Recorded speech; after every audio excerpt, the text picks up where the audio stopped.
为着防止非洲猪只继续传，行政院延长禁止运送、佮禁止台猪的措施到11月初6。猪农就烦恼，这解禁了后，猪肉继续恐惊是会崩盘。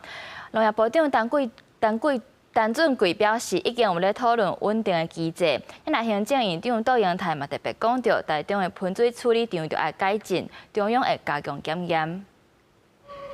防止非洲猪只，行政院日宣布禁运禁载措施，搁延10日。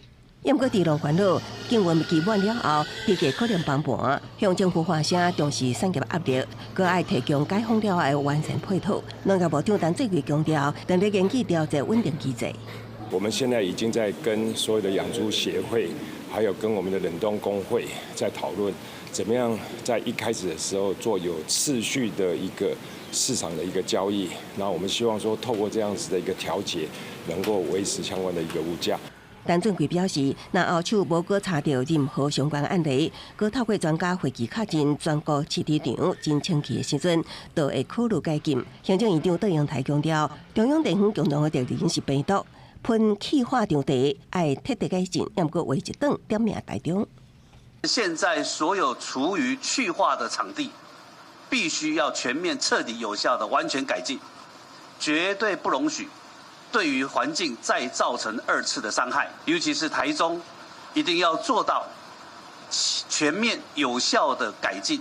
面对台中红点名，联乡立委认为，地方政府爱负起应该负的责任，中央地方才有法度合作防疫。南洋立委认为，无应该将目标拢指向台中市府。站在第一线，这个地方政府原先该负起的责任，到今天为止，很可惜的，我们都还没有看到市政府团队，包括卢市长绷紧神经来面对这个事情。海关的边境管理的问题，第二个是走私的问题，那这个都是财政部啊，都是中央部会要负责的嘛，所以中央政府要先挑起这个责任。